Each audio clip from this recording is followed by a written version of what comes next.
मे महिना तसा विदर्भासाठी कडक उन्हाचा असतो, मात्र या वर्षात जर आपण बघितलं तर पहिला आठवडा असो किंवा दुसरा आठवडा असो तो ढगाळ वातावरण आणि अवकाळी पावसामध्ये गेलेला आहे। मात्र आता नेमकं कशा प्रकारचं वातावरण राहणार आहे हे जाणून घेण्याचा प्रयत्न करूया। हवामान विभागाचे शास्त्रज्ञ प्रवीण कुमार सर आपल्यासोबत आहे। सर, पहिला आठवडा असो किंवा दुसरा आठवडा जो आहे तो ढगाळ वातावरणामध्ये आणि पावसामध्ये गेला, आता काय नेमकी सिच्युएशन?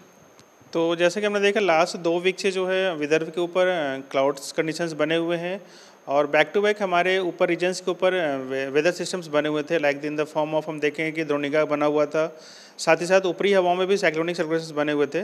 इन वजहों से हमारे विदर्भ के ऊपर जो थी बारिश, हल्की से मध्यम, थंडरस्टॉर्म, लाइटनिंग और तेज़ हवाएं मिलती रही। अगर हम बात करें अगले आने वाले दिनों में, तो अगले आने वाले 5 से 7 दिनों में जो बारिश का दौर है वो जारी रहेगा।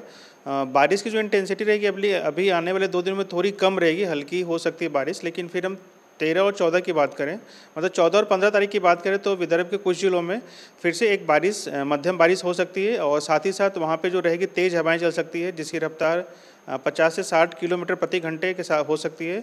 और इस साथ साथ तेज़ गरज, चमक, जो लाइटनिंग होती है वो भी संभावना बनी हुई है। इनको देखते हुए 14 और 15 को विदर्भ के कुछ जिलों में ऑरेंज अलर्ट्स रखे गए हैं। मेनली जो ज़िले हैं हमारे जो विदर्भ के, वो यवतमाल, वर्धा, चंद्रपुर, गढ़चिरौली और साथ साथ गोंदिया, भंडारा को भी 14 और 15 तारीख में से हमने ऑरेंज अलर्ट्स पे रखा है, क्योंकि यहाँ पे संभावना है कि मध्यम बारिश के साथ साथ तेज़ हवाएं और गरज चमक की संभावना बनी हुई है।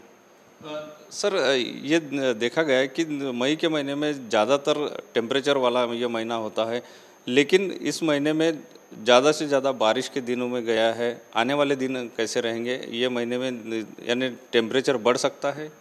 तो जैसा बताना चाहूँगा कि हर वेदर का एक सीजनल फीचर्स होता है। मतलब हम देखेंगे कि जो समर सीजन्स होती है उस दौरान पे विदर्भ के ऊपर जो विंड्स आते हैं वो सामान्यतः जो विंड आती है वो नॉर्थ वेस्टर्ली विंड आती है सामान्यतः। मतलब अमूमन जो विंड होती है क्लाइमेटोलॉजिकल विंड्स उसको बोलते हैं, मतलब जो हमारी विंड होती है वो नॉर्थ वेस्टर्ली विंड होती है। और साथ ही साथ एक नॉर्थ वेस्ट इंडिया में एंटी साइक्लोन का फॉर्मेशन होता है जो काफ़ी हीट वेव्स को लेके अपने रीजन पे आती है। लेकिन अगर हम देखें पिछले कुछ दिनों से, अगर 1 और 2 वीक की बात करें, तो उन चीज़ों की एब्सेंस है। जो हमारी जो एक नॉर्मल जो विंड होती है, सामान्य जो विंड होती है, उससे डिफ्लेक्शंस देखा गया है। अभी जो विंड्स हैं रीजन्स के ऊपर, विदर्भ रीजन्स के ऊपर, वो साउदर्ली विंड्स आ रही है या तो ईस्टर्ली विंड्स, वेस्टर्ली विंड्स आ रही है। और साथ ही साथ back to back weather systems का फॉर्मेशंस हो रहा है नियर टू विदर्भा रीजन्स, और ऊपरी हवाओं में भी एक चक्रवात के फॉर्म में कुछ कुछ सिस्टम्स बन रहे हैं, जिसकी वजह से हम देख रहे हैं कि जो हमारी गर्मी जो होती है वो काफ़ी कम हो चुकी है। जो तापमान है वो सामान्य से काफ़ी नीचे, कहीं कहीं स्थानों पर जो तापमान है वो सामान्य से 4 से 5 डिग्री नीचे चल रहा है। और अभी अगले आने वाले 5 से 7 दिनों में भी विदर्भ के किसी भी रीजन में कोई भी चेतावनी हीट वेव के लिए नहीं जारी की गई है।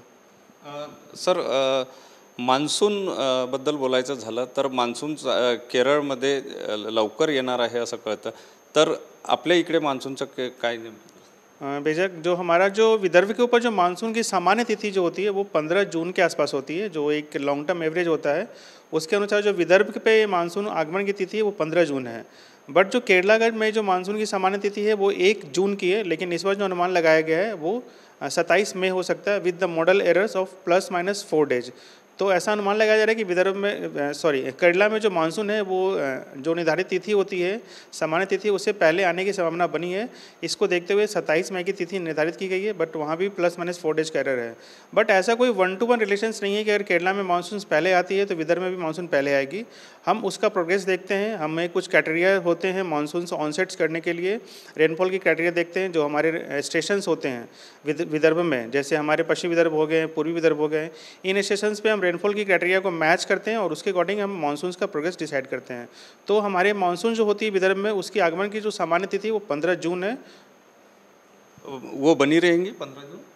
तो ऐसा भी कहना मुश्किल है कि मानसून जो है हमारे विदर्भ में, जैसे मैंने बताया कि अभी केरला के ऊपर अगर मानसून 27 मई को आती है, मतलब सामान्य तिथि से पहले आती है, इसका मतलब ये नहीं कि जो मानसून है वो विदर्भ के ऊपर भी पहले पहुंचेगी। ऐसा कोई 1-to-1 रिलेशंस नहीं है। तो अभी मान के चलिए जो हमारी सामान्य तिथि है 15 जून, उसके आसपास आने की संभावना बनी हुई है। नक्कीच विदर्भामध्ये जे आहे ते पुढील काही दिवस, म्हणजे जवळपास 4 ते 5 दिवस जे आहे पुन्हा एकदा अवकाळी पावसाचा अंदाज हवामान विभागाने व्यक्त केला आहे। कॅमेरामन साईस सुनील ढगे, TV9 मराठी, नागपूर।